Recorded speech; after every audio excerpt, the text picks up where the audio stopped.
मध्य प्रदेश के विधानसभा चुनाव में अब कुछ ही महीने का वक्त रह गया है, लेकिन ऐसे में कांग्रेस और बीजेपी दोनों ही एड़ी चोटी का जोर लगा रही है चुनाव को जीतने के लिए।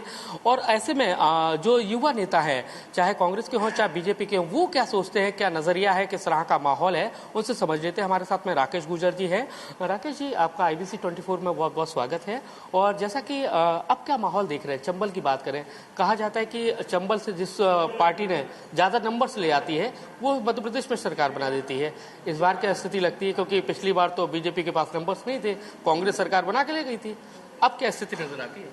निश्चित रूप से इस बार भाजपा ग्वालियर चंबल संभाग में बहुत मजबूत है और भारतीय जनता पार्टी का जो नेतृत्व है, प्रदेश नेतृत्व, केंद्र का नेतृत्व, उन सब के जो योजनाएं हैं सरकार की, उनसे जनता को काफ़ी लाभ हुआ है। इस इलाके में काफ़ी काम भी किए गए हैं।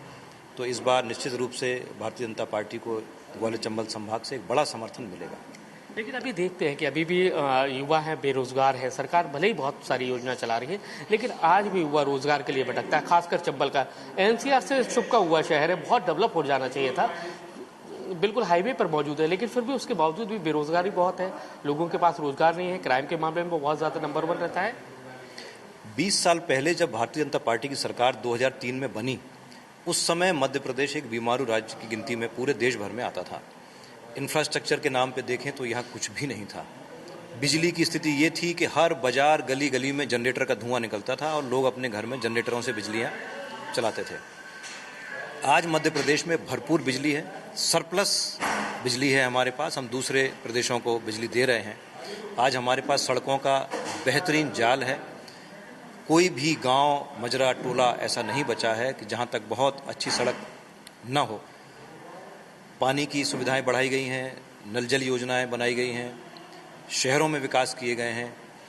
ये जो विकास की प्रक्रिया है ये निरंतर चल रही है। पहले तो इस प्रदेश को बीमारू राज्य से बाहर निकालकर एक विकसित राज्य और वेल इंफ्रास्ट्रक्चर डेवलप्ड राज्य बनाने की कोशिश में सरकार लगी थी और माननीय शिवराज जी के नेतृत्व में मध्य प्रदेश में हम इसको अचीव करने में काफ़ी हद तक कामयाब हुए हैं।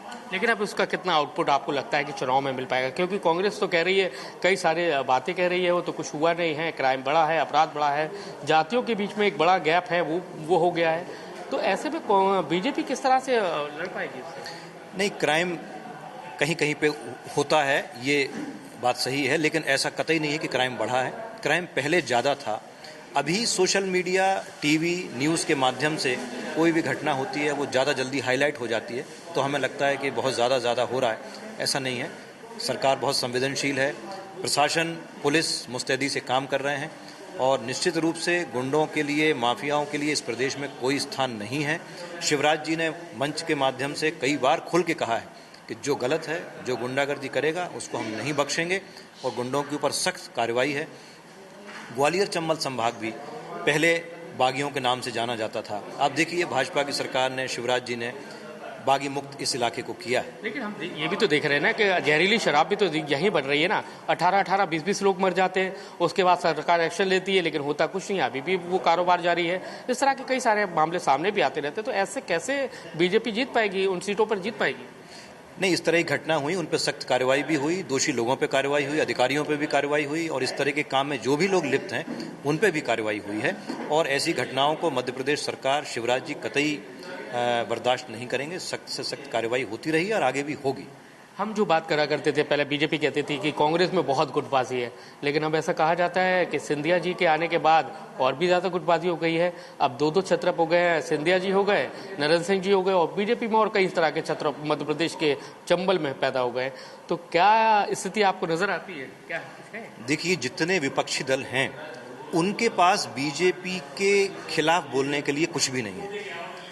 तो वो उनके घर में चूंकि यही सब होता रहता है, उनके घर में गुटबाजी है, उनके घर में किसी नेता का कोई ग्रुप है, किसी नेता का कोई ग्रुप है, तो उन्हें वही समझ में आता है। तो उन्हें सबसे आसान लगता है कि भाजपा पे भी यही आरोप लगा दिया जाए। ऐसा कतई नहीं है। हमारे यहाँ जबरदस्त सामंजस्य है।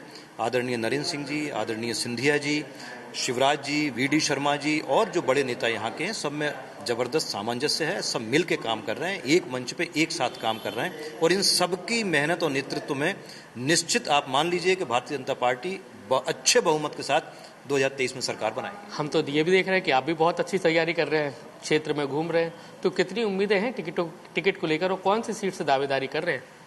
भारतीय जनता पार्टी में टिकट मांगा नहीं जाता। भारतीय जनता पार्टी जो है वो कार्यकर्ता आधारित पार्टी है। यहाँ हम लोग और हम जैसे सारे कार्यकर्ता मेहनत करते हैं, काम करते हैं। पार्टी आकलन करती है, संगठन आकलन करता है, किसको कब कहाँ किस काम के लिए लगाना है। तो पार्टी अगर उचित समझेगी, मौका देगी, निश्चित चुनाव लड़ेंगे। आप तैयार हैं चुनाव लड़ने के लिए? कौन सी सीट से? बिल्कुल, पार्टी अगर मौका देगी तो निश्चित लड़ेंगे। इससे ज़्यादा खुशी की बात नहीं हो सकती। पार्टी मुझ पर विश्वास करे। क्योंकि हम देखते हैं कि आपके पिताजी आईजी थे, इस्तीफा दिया उन्होंने सर्विस से, उसके बाद चुनाव में गए, चुनाव के बाद जीत के आए। अब ऐसे में क्या लगता है कि पिताजी ने इतना करा, फिर उनको मंत्री का भी दर्जा मिला, आपकी पार्टी, आपके लिए भी पार्टी सोचेगी, आपको टिकट देगी, आप पे भरोसा जताएगी? कितनी उम्मीद है? देखिए, मैं मेहनत कर सकता हूँ। मैं पार्टी के हित में जो भी मुझे पार्टी जिम्मेदारी देगी वो अपना काम कर सकता हूँ, अपने कर्तव्य का निर्वहन करता हूँ। पार्टी ने मुझे अभी यूपी के चुनाव में भेजा। फर्रुखाबाद जिले में 4 विधानसभा सीटें हैं, वहाँ जिले के प्रभारी के रूप में मुझे काम करने का मौका मिला। पार्टी जो जिम्मेदारी देगी उसे ईमानदारी से निभाएंगे, खूब मेहनत करेंगे। सुबह उठ के रोज़ दौड़ते हैं, व्यायाम करते हैं। पार्टी जहाँ दौड़ाएगी पार्टी के लिए दौड़ेंगे। तो आप देख सकते हैं राकेश सिंह जी हैं, और जैसा कि पूर्व मंत्री रुस्तम सिंह जी हैं, उनके बेटे हैं, चुनावी मैदान में हैं। अब देखना यही है कि इनको पार्टी कितना विश्वास जताती है और उनको चुनावी मैदान भी भेजती है। दावा तो इनका यही है कि मध्य प्रदेश में बीजेपी की सरकार फिर से बनेगी, लेकिन वक्त बताएगा कि सरकार मध्य प्रदेश में किसकी बनती है। कैमरामैन राजकुमार कुशवाहा के साथ नासिर कौरी, IBC 24 मुरैना।